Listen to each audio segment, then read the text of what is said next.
ಶ್ರೀ ಗಣೇಶಾಯ ನಮಃ. ಶ್ರೀ ಗುರುಭ್ಯೋ ನಮಃ. ಶ್ರೀ ಸರಸ್ವತ್ಯೈ ನಮಃ. ಶ್ರೀಮಾತ್ರೇ ನಮಃ. ಭಜೆ ಶ್ರೀಚಕ್ರಮಧ್ಯಸ್ಥಾಂ ದಕ್ಷಿಣೋತ್ತರಯೋಃ ಸದಾಂ ಶ್ಯಾಮಾ ವಾರ್ತಾಳಿ ಸಂಸೇವ್ಯಾಂ ಭವಾನೀಂ ಲಲಿತಾಂಬಿಕಾಂ. ಎಲ್ಲರಿಗೂ ನಮಸ್ಕಾರಗಳು. ಆತ್ಮೀಯರೇ, ಕಳೆದ ಉಪನ್ಯಾಸದಲ್ಲಿ ಶ್ರೀಲಲಿತೆಯ 879ನೆಯ ಶ್ರೀನಾಮ ಸುಧಾಶ್ರುತಿ ಅನ್ನುವ ನಾಮಚಿಂತನೆಯನ್ನು ತಿಳಿಯುವ ಪ್ರಯತ್ನ ಮಾಡಿದ್ದೆವು. ಈಗ ಶ್ರೀಮಾತೆಯ 880ನೆಯ ಶ್ರೀನಾಮ ಸಂಸಾರ ಪಂಕ ನಿರ್ಮಗ್ನ ಸಮುದ್ಧರಣ ಪಂಡಿತ. ಇದು ಒಂದೇ ಪಾದದ ಒಂದೇ ಶ್ರೀನಾಮ, ಮಧ್ಯದಲ್ಲಿ ಎಲ್ಲೂ ಬೇರ್ಪಡಿಸಬಾರದು ಅನ್ನುವಂಥದ್ದು ಮನವಿ. ಶ್ರೀಮಾತೆಯು ಸಂಸಾರವೆಂಬ ಹಸಿಯಾದ ಕೊಳಕಾದ ಕೆಸರಿನಲ್ಲಿ ಮುಳುಗಿ ಹೋದವರನ್ನು ಸಂಪೂರ್ಣವಾಗಿ ಉದ್ಧರಿಸುವುದರಲ್ಲಿ ಮಹಾನ್ ನಿಪುಣಳಾಗಿದ್ದಾಳೆ ಅಂತ. ಸಂಸಾರ ಲಕ್ಷಣೆ ಕರ್ದಮೇ ನಿಶೇಷಣಾಮಜ್ಞಾನಾಂ ಜನಾನಾಂ ಸಮ್ಯಕ್ ಉದ್ಧರಣೆ ಪಂಡಿತಾಕುಶಲ ಅಂತ ಹೇಳ್ತಾರೆ. ಹೇಗೆ ಒಬ್ಬ ತಾಯಿಗೆ ತನ್ನ ಮಗುವಿಗೆ ಯಾವುದು ಕೊಟ್ಟರೆ ಶ್ರೇಯಸ್ಸು, ಯಾವುದು ಕೊಟ್ಟರೆ ಅಶ್ರೇಯಸ್ಸು ಅನ್ನುವಂಥದ್ದು ತಿಳಿದಿದೆಯೋ, ಹಾಗೆ ಜಗನ್ಮಾತೆಯಾದ ಶ್ರೀಲಲಿತೆಗೆ ಸಂಸಾರವೆಂಬ ಕೆಸರಲ್ಲಿ ಮುಳುಗಿದ ತನ್ನ ಮಕ್ಕಳನ್ನು ಹೇಗೆ ಉದ್ಧರಿಸಬೇಕು ಅನ್ನುವಂಥದ್ದು ತುಂಬ ಸುಸ್ಪಷ್ಟವಾಗಿ ಗೊತ್ತಿದೆ ಅಂತ. ನೋಡಿ, ಶರೀರಕ್ಕೆ ಅಂಟಿದ ಕೆಸರು ನಾವೇ ಶುದ್ಧ ಮಾಡಿಕೊಳ್ಳಬಹುದು, ಆದರೆ ಮನಸ್ಸಿಗೆ ಅಂಟಿದಂಥ ಈ ಸಂಸಾರದ ರಾಗ, ದ್ವೇಷ, ಅರಿಷಡ್ವರ್ಗಗಳು, ಅಹಂಕಾರ, ಮಮಕಾರವೇ ಮೊದಲಾದ ಅಜ್ಞಾನದ ಕೊಳೆಯನ್ನು ತೊಳೆದು ಶುದ್ಧ ಮಾಡಲಿಕ್ಕೆ ನಮಗ್ಯಾರಿಗೂ ಬರೋದಿಲ್ಲ. ಅಂತಹ ಮನಸ್ಸಿಗೆ ಅಂಟಿದ ಪಾಪಮಾಲಿನ್ಯದ ಕೆಸರನ್ನು ತೊಳೆದು ಶುದ್ಧ ಮಾಡಬೇಕು ಅಂದರೆ ಅದು ಜಗನ್ಮಾತೆಯಿಂದ ಮಾತ್ರ ಸಾಧ್ಯವಾಗತ್ತೆ ಅಂತ. ಆದರೆ ಅಮ್ಮ ನಮ್ಮನ್ನು ಹಾಗೆ ಉದ್ಧರಿಸಬೇಕು ಅಂದರೆ ನಾವು ಅಮ್ಮನನ್ನು ಅದೇ ರೀತಿಯಾಗಿ ಸಂಪೂರ್ಣ ಶರಣಾಗತಿಯಿಂದ ಆಧರಿಸಿರಬೇಕು. ಅಮ್ಮನಿಗೆ ನನ್ನ ಸಂಪೂರ್ಣ ಜೀವನವನ್ನು ನೀನೇ ತಾಯಿ ನಡೆಸಬೇಕಾಗಿರುವುದು, ನಿನ್ನ ಹೊರತು ನನಗೆ ಅನ್ಯ ಗತಿ ಇಲ್ಲ ಅಂತ ಹೇಳಿ ಆ ಶರಣಾಗತಿಯನ್ನು ಹೊಂದಿದ್ದರೆ ಅನಾಥಸ್ಯ ದೀನಸ್ಯ ತೃಷ್ಣಾತುರಸ್ಯ ಭಯಾರ್ತಸ್ಯ ಭೀತಸ್ಯ ಬದ್ಧಸ್ಯ ಜಂತೋಃ ತ್ವಮೇಕಾ ಗತಿರ್ದೇವಿ ನಿಸ್ತಾರಕರ್ತ್ರಿ ನಮಸ್ತೆ ಜಗತ್ತಾರಿಣಿ ತ್ರಾಹಿ ದುರ್ಗೆ ಅಂತ ಹೇಳಿ ಆ ಜಗನ್ಮಾತೆಯನ್ನು ಎರಡೂ ಕೈ ಮೇಲೆತ್ತಿ ನಿರಹಂಕಾರದಿಂದ ಅಭಿಮಾನವನ್ನು ಬಿಟ್ಟು ಅಮ್ಮನನ್ನು ಪ್ರಾರ್ಥಿಸಿದರೆ ಅಂತಹ ಭಕ್ತನನ್ನು ಸಂಸಾರ ಸಾಗರದಿಂದ ಮೇಲೆತ್ತಿ ರಕ್ಷಣೆ ಮಾಡ್ತಾಳೆ. ದೀಕ್ಷಿತರು ಹೇಳ್ತಾರೆ, ಮಹಾಪಾಪಿನೋಪಿ ಪರದೇವತಾ ಆರಾಧನೇನ ಮುಕ್ತಾ ಭವಂತಿ ಇತಿ ಭಾವಃ. ಪಂಚಮಹಾಪಾತಕಗಳನ್ನು ಮಾಡಿದ್ದರೂ ಸಹ ಅವರು ಪಶ್ಚಾತ್ತಾಪದಿಂದ ನೊಂದು ಇನ್ನು ಮುಂದೆ ಇಂತಹ ಪಾಪ ಕಾರ್ಯಗಳನ್ನು ನಾನು ಮಾಡುವುದಿಲ್ಲ ಅಂತ ಹೇಳಿ ಪ್ರಾಯಶ್ಚಿತ್ತವಾಗಿ ಅಮ್ಮನನ್ನು ಶರಣಾಗತರಾಗಿ ಪ್ರಾರ್ಥನೆ ಮಾಡಿದರೆ, ಆರಾಧನೆ ಮಾಡಿದರೆ ಅಂತಹವರನ್ನೂ ಸಹ ಅಮ್ಮ ಉದ್ಧರಿಸುತ್ತಾಳೆ ಅಂತ ಅವರು ಹೇಳ್ತಾರೆ. ಶ್ರೀ ಶ್ರೀ ಶಂಕರ ಭಗವತ್ಪಾದರು ಸೌಂದರ್ಯ ಲಹರಿಯಲ್ಲಿ ಜಗನ್ಮಾತೆಯನ್ನು ಹೀಗೆ ಪ್ರಾರ್ಥನೆ ಮಾಡಿದ್ದಾರೆ. ಅವಿದ್ಯಾನಾಂ ಅಂತಸ್ತಿಮಿರ ವಿಹರ ದ್ವೀಪ ನಗರಿ ಜಡಾನಾಂ ಚೈತನ್ಯಸ್ತಬಕ ಮಕರಂದ ಶ್ರುತಿಝರಿ ದರಿದ್ರಾಣಾಂ ಚಿಂತಾಮಣಿ ಗುಣನಿಕಾ ಜನ್ಮ ಜಲಧೌ ನಿಮಗ್ನಾನಾಂ ದಂಷ್ಟ್ರ ಮುರರಿಪು ವರಾಹಸ್ಯ ಭವತಿ ಅಂತ ಗುರುಗಳು ಪ್ರಾರ್ಥನೆ ಮಾಡ್ತಾರೆ. ಅಮ್ಮ, ಅಜ್ಞಾನಿಗಳನ್ನು ಉದ್ಧರಿಸುವ ಜ್ಞಾನ ಸ್ವರೂಪಳಾದ ಸೂರ್ಯನಂತೆ ನೀನಿದ್ದೀಯ. ಮಂದಮತಿಗಳಿಗೆ ಚೈತನ್ಯವೆಂಬ ಹೂವಿನ ಗೊಂಚಲಿನ ಪುಷ್ಪರಸದ ಹನಿಯಂತೆ ಪ್ರವಾಹದಂತೆ ಇದ್ದೀಯ. ಬಡವರಿಗೆ ಚಿಂತಾಮಣಿಯಂತೆ ಇದ್ದೀಯ. ಹಾಗೆ ಜನ್ಮ ಮರಣಗಳೆಂಬ ಸಂಸಾರದಲ್ಲಿ ಮುಳುಗಿದವರಿಗೆ ವಿಷ್ಣು ಆ ಜಲ ಸಮುದ್ರದಲ್ಲಿ ಅಡಗಿದ್ದಂತಹ ಭೂಮಿಯನ್ನು ಹೇಗೆ ಉದ್ಧರಿಸಿದನೋ ಹಾಗೆ ಅಮ್ಮ ನನ್ನನ್ನು ಈ ಭವವೆಂಬ ಸಂಸಾರ ಸಾಗರದಿಂದ ಉದ್ಧರಿಸುತ್ತಾಯಿ ಅಂತ ಗುರುಗಳು ಪ್ರಾರ್ಥನೆ ಮಾಡುತ್ತಾರೆ. ಗೀತಾಚಾರ್ಯನೂ ಸಹ ಭಕ್ತಿಯೋಗದಲ್ಲಿ ಇದೇ ವಿಚಾರವನ್ನು ಹೇಳಿದ್ದಾನೆ. ಏತು ಸರ್ವಾಣಿ ಕರ್ಮಾಣಿ ಮಯಿ ಸನ್ಯಸ್ಯ ಮತ್ಪರಾಹ ಅನನ್ಯೈನೈವ ಯೋಗೇನ ಮಾಂ ಧ್ಯಾಯಂತ ಉಪಾಸತೆ ತೇಷಾಂ ಅಹಂ ಸಮುದ್ಧರ್ತ ಮೃತ್ಯು ಸಂಸಾರ ಸಾಗರಾತ್. ಜಗನ್ಮಾತೆಯೇ ಕೃಷ್ಣನ ಮಾತು.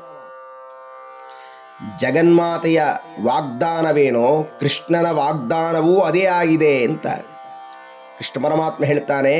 ಪಾರ್ಥ, ತಮ್ಮ ಎಲ್ಲ ಕರ್ಮಗಳನ್ನು ನನಗೆ ಅರ್ಪಿಸಿ ನಿಶ್ಚಲವಾದ ಏಕೋಭಕ್ತಿಯಲ್ಲಿ ನಿರುತರಾಗಿ ನನ್ನನ್ನು ಅನನ್ಯವಾಗಿ ಭಜಿಸುತ್ತಾರೋ, ಉಪಾಸನೆ ಮಾಡುತ್ತಾರೋ ಅವರಿಗೆ ನಾನು ಜನ್ಮ ಮರಣಗಳೆಂಬ ಸಂಸಾರ ಸಾಗರದಿಂದ ಶೀಘ್ರವಾಗಿ ಉದ್ಧರಿಸುತ್ತೇನೆ ಅಂತ ಭಗವಂತನು ತಾನು ಅನುಗ್ರಹವನ್ನು ಮಾಡಿದ್ದಾನೆ. ಕೃಷ್ಣನ ಮಾತು ಬೇರೆ ಅಲ್ಲ, ಲಲಿತೆಯ ಮಾತು ಬೇರೆ ಅಲ್ಲ. ಹೀಗಾಗಿ ಜಗನ್ಮಾತೆಯನ್ನು ವಾಗ್ದೇವತೆಗಳು ಸಂಸಾರ ಪಂಕ ನಿರ್ಮಗ್ನ ಸಮುದ್ಧರಣ ಪಂಡಿತ ಅಂತ ಹೇಳಿ ಕರೆದಿದ್ದಾರೆ. 881ನೆಯ ಲಲಿತೆಯ ಶ್ರೀನಾಮ ಯಜ್ಞಪ್ರಿಯ. ಶ್ರೀಮಾತೆಯು ಯಜ್ಞಪ್ರಿಯಳಾಗಿದ್ದಾಳೆ ಅಂತ. ವೇದಗಳಲ್ಲಿ ಅನೇಕ ವಿಧವಾದ ಯಜ್ಞಗಳನ್ನು ಹೇಳಿದ್ದಾರೆ. ಚಂಡಿಯಾಗ, ಜ್ಯೋತಿಷ್ಠೋಮಯಾಗ, ವಾಜಪೇಯ, ಗರುಡಚಯನ, ಹೀಗೆ ಅನೇಕ ವಿಧದಲ್ಲಿ ಯಜ್ಞಗಳನ್ನು ಕುರಿತು ಹೇಳಿದ್ದಾರೆ. ಈ ಎಲ್ಲ ವಿಧವಾದ ಯಜ್ಞಗಳು ಅಂತಂದರೆ ಅಮ್ಮನಿಗೆ ಪ್ರೀತಿ ಅಂತ. ಆದರೆ ದೇವಿಯ ಆರಾಧನೆಯಲ್ಲಿ ಪ್ರಮುಖವಾಗಿ ಎರಡು ವಿಧದ ಯಾಗವನ್ನು ಹೇಳ್ತಾರೆ. ಅಂತರ್ಯಾಗ, ಬಹಿರ್ಯಾಗ ಅಂತ. ಈ ಬಹಿರ್ಯಾಗ ಅಂದರೆ ಪ್ರತಿನಿತ್ಯ ಅನೇಕ ವಿಧವಾದ ಪೂಜೆಗೆ ಸಂಬಂಧಿಸಿದಂಥ ಪದಾರ್ಥಗಳನ್ನು ಸಂಗ್ರಹಿಸಿ ವಿಧಿವತ್ತಾಗಿ ದೇವತಾ ವಿಗ್ರಹಕ್ಕೋ, ಚಿತ್ರಪಟಕ್ಕೋ, ಕಲಶಕ್ಕೋ ಅಥವಾ ಪ್ರತಿನಿತ್ಯ ಮಾಡಬಹುದಾದಂಥ ಯಜ್ಞಾಚರಣೆಗೆ, ಹೀಗೆ ಹಲವು ಬಗೆಯಲ್ಲಿ ಪೂಜೆ ಮಾಡುವಂತಹ ಪ್ರಕ್ರಿಯೆಯನ್ನು ಹೇಳಿದ್ದಾರೆ. ಇಂತಹ ಪೂಜೆಗೆ ಅಮ್ಮ ಸಹಜವಾಗಿ ದುರ್ಲಭಳಾಗಿರ್ತಾಳೆ. ಹಿಂದಿನ ನಾಮಗಳಲ್ಲಿ ನಾವು ಚಿಂತನೆ ಮಾಡಿದಂತೆ ಬಹಿರ್ಮುಖಸು ದುರ್ಲಭ ಅಂದ ಹಾಗಂತ ಬಾಹ್ಯ ಪೂಜೆಯನ್ನೋ ಯಜ್ಞಯಾಗಾದಿಗಳನ್ನು ನಿಲ್ಲಿಸಬೇಕು ಅಂತ ಇಲ್ಲಿ ಹೇಳ್ತಾ ಇಲ್ಲ. ಈ ಎಲ್ಲ ಪೂಜೆ, ಯಾಗ ಇದೆಲ್ಲವೂ ಸಹ ನಮ್ಮ ಚಿತ್ತವನ್ನು ಶುದ್ಧಿ ಮಾಡಲಿಕ್ಕೆ ಇರುವಂಥದ್ದು. ಕೃಷ್ಣ ಹೇಳ್ತಾನೆ ಈ ಮಾತನ್ನ, ಯಜ್ಞದಾನಂ ತಪಃಕರ್ಮ ನತ್ಯಾಜ್ಯಂ ಕಾರ್ಯಮೇವ ತತ್ ಯಜ್ಞೋ ದಾನಂ ತಪಶ್ಚೈವ ಪಾವನಾನಿ ಮನೀಷಿಣಂ ಅಂತ ಹೇಳಿದ್ದಾರೆ. ಯಜ್ಞ, ದಾನ, ತಪಸ್ಸುಗಳನ್ನು ಬಿಡಬಾರದು, ಅವುಗಳನ್ನು ಮಾಡಲೇಬೇಕು. ಏಕೆಂದರೆ ಈ ಯಜ್ಞ, ದಾನ, ಪೂಜೆ, ತಪಸ್ಸು ಇದೆಲ್ಲವೂ ಸಹ ಮನುಷ್ಯರನ್ನು ಶುದ್ಧನನ್ನಾಗಿ ಮಾಡುತ್ತೆ, ಪಾವನವಾಗಿಸುತ್ತೆ ಅಂತ ಭಗವಂತನು ಹೇಳಿದ್ದಾನೆ. ಹೀಗಾಗಿ ಎಷ್ಟೇ ವೇದಾಂತಗಳನ್ನು ಅಧ್ಯಯನ ಮಾಡಿದರೂ ಯಜ್ಞವನ್ನು, ಪೂಜೆಯನ್ನು ಬಿಡಬಾರದು ಅಂತ ಹೇಳಿದ್ದಾರೆ. ಈ ಯಜ್ಞ ಪೂಜಾ ಕಾರ್ಯವನ್ನು ಮಾಡುತ್ತಾ ಸಾಧನೆ ಮಾಡಿದರೆ, ನೀವು ಸಿದ್ಧ ದೆಸೆಗೆ ಹೋದರೆ ಅದನ್ನು ನಾವು ಬಿಡುತ್ತಿದ್ದೇವೆ ಅನ್ನುವಂತಹ ಸ್ಪೃಹವು, ತಿಳುವಳಿಕೆಯೂ ನಿಮಗಿರುವುದಿಲ್ಲ. ಒಂದು ವೇಳೆ ಆ ಸಿದ್ಧ ದೆಸೆಯಲ್ಲಿ ನಾನು ಪೂಜೆಯನ್ನು, ಯಜ್ಞವನ್ನು ಬಿಡುತ್ತಿದ್ದೇನೆ ಅಂತ ಅಂದುಕೊಂಡರೆ ಅಲ್ಲಿಗೆ ಇನ್ನೂ ಅಜ್ಞಾನ ಇದೆ ಅಂತ ಅರ್ಥ. ಇದು ಹೇಗೆ ಅಂದರೆ, ರಾಮಕೃಷ್ಣ ಪರಮಹಂಸರು ಸುಂದರವಾದ ಉದಾಹರಣೆಯನ್ನು ಕೊಡ್ತಾರೆ. ಶರೀರಕ್ಕೆ ಒಂದು ಗಾಯವಾದಾಗ ಅದನ್ನು ನಾವು ಬಲವಾಗಿ ಕಿತ್ತು ಬಿಸಾಕಲು ಆಗುವುದಿಲ್ಲ, ಅಥವಾ ತಿವಿಚಿ ಹಾಕಲು ಸಾಧ್ಯವಾಗುವುದಿಲ್ಲ. ಮತ್ತು ಆ ಗಾಯಕ್ಕೆ ನಾವು ಅತ್ಯಂತ ಮರ್ಯಾದೆಯಿಂದ ನೋಡ್ಕೊಳ್ಬೇಕಂತೆ. ಹೇಗೆ ಅಂತಂದರೆ, ಆ ಗಾಯಕ್ಕೆ ಏನು ತೊಂದರೆ ಆಗದಂತೆ ಎಚ್ಚರಿಕೆಯಿಂದ ಔಷಧಿಗಳನ್ನು ಹಚ್ಚುತ್ತಾ, ಅದರ ಬಗ್ಗೆ ಹೆಚ್ಚು ಕಾಳಜಿಯನ್ನು ವಹಿಸ್ತಾ, ಬೇರೆ ಯಾವುದೇ ಪದಾರ್ಥಗಳು ಅದಕ್ಕೆ ಸೋಂಕದಂತೆ ಹೀಗೆ ಬಹಳ ಎಚ್ಚರಿಕೆಯಿಂದ ಗಮನಿಸ್ತಾ ಹೋಗಬೇಕು. ಕೊನೆಗೆ ಒಂದಷ್ಟು ಕಾಲವಾದ ಮೇಲೆ ತನ್ನಷ್ಟಕ್ಕೆ ತಾನೇ ಶರೀರದಿಂದ ಅದು ಮಾಯವಾಗುತ್ತೆ. ಹಾಗೆ ಈ ಪೂಜೆ, ಯಾಗಾದಿ ಸತ್ಕರ್ಮಗಳು ಗಾಯಕ್ಕೆ ಔಷಧೋಪಚಾರ ಮಾಡಿದಂತೆ ಅಂತ. ಆಗ ನಮ್ಮ ನಿಜವಾದ ಗುರಿ ನಮಗೆ ಗಾಯ ಒಣಗಬೇಕು ಅಂತಷ್ಟೇ. ಹಾಗೆ ಪೂಜೆ, ಯಾಗಾದಿಗಳ ಫಲ ಆತ್ಮಸಾಕ್ಷಾತ್ಕಾರಕ್ಕೆ ಮಾರ್ಗ ಅಂತ ಹೇಳಿ ಆ ಮಹನೀಯರು ನಮಗೆ ಮಾರ್ಗದರ್ಶನ ಮಾಡ್ತಾರೆ. ಆದರೆ ಅಂತರ್ಯಾಗ ಅತ್ಯಂತ ಕಷ್ಟ ಸಾಧ್ಯವಾಗಿರುವಂಥದ್ದು. ಪ್ರಾಪಂಚಿಕವಾದ ಎಲ್ಲ ಬಂಧನಗಳನ್ನು ಬಿಡಿಸಿಕೊಂಡು ಅಂಟುಗಳನ್ನು ಬಿಡಿಸಿಕೊಂಡು ವ್ಯಾಮೋಹರಹಿತವಾಗಿ ತಾನು ಸಂಪೂರ್ಣವಾಗಿ ಅಂತರ್ಯಾಗವನ್ನು ಮಾಡುವಂಥದ್ದು ಅಂತ.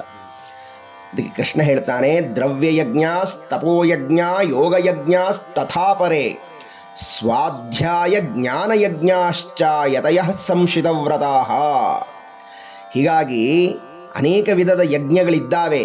ಆದರೆ ಭಗವಂತನಿಗೆ ಪ್ರೀತಿಯಾಗುವಂಥ ಯಜ್ಞ ಯಾವುದು ಅಂತಂದರೆ ಜ್ಞಾನಯಜ್ಞವೇ ಭಗವಂತನಿಗೆ ಪ್ರೀತಿ. ಭಗವತಿಯಾದ ಶ್ರೀಲಲಿತೆಗೆ ಅತ್ಯಂತ ಪ್ರೀತಿಯಾಗುವುದು ಯಜ್ಞದಿಂದ, ಜ್ಞಾನಯಜ್ಞದಿಂದ ಅಂತ ಹೇಳಿದ್ದಾರೆ. ಇನ್ನು ಇನ್ನೊಂದು ದೃಷ್ಟಿಕೋನದಲ್ಲಿ ಯಜ್ಞಪ್ರಿಯ ಅಂತಂದರೆ ಯಜ್ಞೋ ವೈ ವಿಷ್ಣು ಅಂತ ಹೇಳಿದ್ದಾರೆ. ಅಮ್ಮನಿಗೆ ತನ್ನ ಸಹೋದರನಾದ ಯಜ್ಞ ಸ್ವರೂಪನಾದ ವಿಷ್ಣು ಅಂತಂದರೆ ತುಂಬ ಪ್ರೀತಿಯ ಸಹೋದರ ಅಂತ, ಪ್ರೀತಿಯ ಅಣ್ಣ ಅಂತ ಹಾಗೆ ವರ್ಣನೆಯನ್ನು ಮಾಡಿದ್ದಾರೆ. 882ನೆಯ ಲಲಿತೆಯ ಶ್ರೀನಾಮ ಯಜ್ಞಕರ್ತ್ರೀ. ಶ್ರೀಮಾತೆಯೇ ಯಜ್ಞವನ್ನು ನಡೆಸುವವಳು ಅಂತ. ನಾವು ಲೌಕಿಕವಾಗಿ ಮಾಡುವ ಅನೇಕ ವಿಧವಾದ ಯಾಗಗಳನ್ನು ನಾನೇ ಮಾಡಿದ್ದು ಅಂದ್ಕೊಳ್ತೇವೆ. ಹಾಗಾದರೆ ಇಲ್ಲೊಂದು ಪ್ರಶ್ನೆ ಹಾಕ್ಕೊಳ್ಳೋಣ, ನಮ್ಮ ಶರೀರ ಈ ಯಜ್ಞ ಮಾಡಿತಾ ಅಂತ ಪ್ರಶ್ನೆ.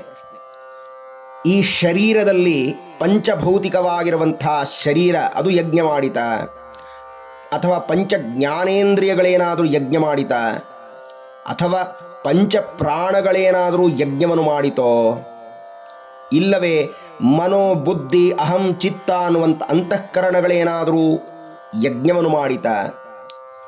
ಹಾಗಾದರೆ ನಿಜವಾಗಲೂ ಯಜ್ಞವನ್ನು ಮಾಡಿದ್ದು ಯಾರು ಅಂತಂದರೆ, ಮತ್ತೆ ಮತ್ತೆ ಕೃಷ್ಣ ಗೀತೆಯಲ್ಲಿ ಹೇಳಿದಂತೆ ಅಹಂ ಕ್ರತುರಹಂ ಯಜ್ಞ ಸ್ವದಾಹಮಹಮೌಷಧಂ ಮಂತ್ರೋಹಂ ಹಮೇವಾಜ್ಯಾಮಹಮಗ್ನಿರಹಂ ಹುತಂ ಅಂತ ಭಗವಂತ ಹೇಳ್ತಾನೆ. ನಾನೇ ವೈದಿಕ ವಿಧಿ, ನಾನೇ ಯಜ್ಞ, ನಾನೇ ಪಿತೃಗಳಿಗೆ ಅರ್ಪಿಸಬಹುದಾದ ಆಹುತಿ, ನಾನೇ ಔಷಧಿ ಮೂಲಿಕೆ, ನಾನೇ ಯಾಗಾದಿಗಳಿಗೆ ವಿನಿಯೋಗಿಸಬಹುದಾದ ದಿವ್ಯ ಮಂತ್ರ, ನಾನೇ ಆಜ್ಯ, ನಾನೇ ಹುತ ಅಂತ ಭಗವಂತ ಹೇಳಿದ್ದಾನೆ. ಅಂದರೆ ಎಲ್ಲವೂ ಅವನೇ ಆಗಿದ್ದಾನೆ ಅಂತ ಅರ್ಥ. ಹೀಗಾಗಿ ನಾನೇ ಯಾಗ ಮಾಡಿದ್ದು ಅನ್ನುವುದು ಅಹಂಕಾರವಾಗುತ್ತೆ, ಅದು ಸಾತ್ವಿಕತೆ ಅಂತ ಅನಿಸುವುದಿಲ್ಲ. ನಮ್ಮೊಳಗೆ ಅಂತರ್ಯಾಮಿಯಾಗಿದ್ದುಕೊಂಡು ಈ ಯಜ್ಞಾದಿ ಸಮಸ್ತ ಕರ್ಮಗಳನ್ನು ಮಾಡಿಸುತ್ತಿರುವಂಥದ್ದು ಯಜ್ಞಕರ್ತ್ರಿ ಅಂತ ಅನಿಸಿದಂತಹ ಜಗನ್ಮಾತೆಯೇ ಇದನ್ನೆಲ್ಲವನ್ನು ಮಾಡಿಸ್ತಾ ಇದ್ದಾಳೆ ಅಂತ. 883ನೆಯ ಲಲಿತೆಯ ಶ್ರೀನಾಮ ಯಜಮಾನ ಸ್ವರೂಪಿಣಿ. ಶ್ರೀಮಾತೆಯು ಯಜಮಾನನ ರೂಪದಲ್ಲಿ ಇರುತ್ತಾಳೆ ಅಂತ. ಯಜಮಾನಃ ದೀಕ್ಷಿತಃ ಏವ ಸ್ವರೂಪಂ ಅಸ್ಯಃ ಅಸ್ತಿ ಇತಿ ಯಜಮಾನ ಸ್ವರೂಪ ಅಂತ ವಿವರಿಸಿದ್ದಾರೆ. ಯಜಮಾನ ಅಂದರೆ ಯಜ್ಞ ದೀಕ್ಷೆಯನ್ನು ಸ್ವೀಕರಿಸಿದವನು ಅಂತರ್ಥ. ಯಜ್ಞದ ಸಂಪೂರ್ಣ ಜವಾಬ್ದಾರಿಯನ್ನು ಯಾರು ಹೊತ್ತುಕೊಂಡಿರ್ತಾನೋ, ಯಾರು ಯಜ್ಞಕ್ಕಾಗಿ ದೀಕ್ಷೆಯನ್ನು ಸ್ವೀಕರಿಸಿಕೊಂಡಿದ್ದಾನೋ ಅವನೇ ದೇವಿಯ ರೂಪದಲ್ಲಿ ಇರ್ತಾನೆ. ಇನ್ನೊಂದು ಅರ್ಥದಲ್ಲಿ ಯಜಮಾನಶ್ಚ ಸ್ವಶ್ಚ ಯಜಮಾನಸ್ವೌ ದೀಕ್ಷಿತಾತ್ಮಾನೋ ತಾವೇವ ರೂಪೇ ಅಸ್ಯಾಹ ಅಸ್ತೀತಿ ಯಜಮಾನ ಸ್ವರೂಪಿಣಿ ಅಂತ ವಿವರಣೆಯನ್ನು ಕೊಟ್ಟಿದ್ದಾರೆ. ನೋಡಿ, ಜಡ ಶರೀರ ರೂಪದಲ್ಲಿರುವ ಯಜಮಾನ ಮತ್ತು ಆ ಶರೀರವನ್ನು ನಡೆಸುತ್ತಿರುವಂಥ ಅಗೋಚರವಾದ ಆತ್ಮಸ್ವರೂಪ, ಈ ಎರಡರ ರೂಪದಲ್ಲಿ ಇರುವ ದೇವಿಯೇ ನಿಜವಾದ ಅರ್ಥದಲ್ಲಿ ಯಜಮಾನ ಸ್ವರೂಪಿಣಿ ಅಂತ ಹೇಳಿ ಅನಿಸಿಕೊಂಡಿದ್ದಾಳೆ ಅಂತ.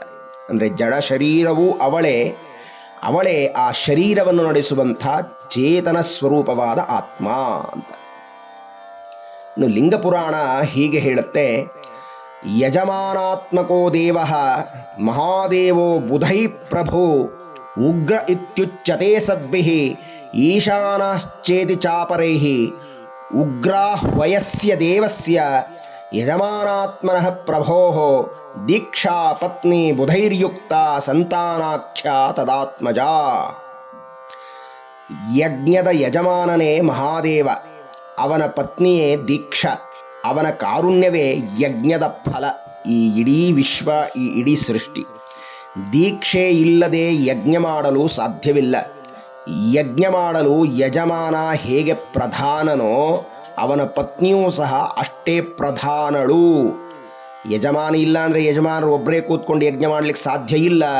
ಹೀಗಾಗಿ ವಿಶ್ವಯಜ್ಞವನ್ನು ಮಾಡುವ ಯಜಮಾನನಾದ ಶಿವನ ಅರ್ಧಾಂಗಿ ಈ ಜಗನ್ಮಾತೆ ಆಗಿದ್ದಾಳಾದ್ದರಿಂದ ಯಜಮಾನ ಸ್ವರೂಪಿಣಿ ಅಂತ ಹೇಳಿ ಕರೆದಿದ್ದಾರೆ.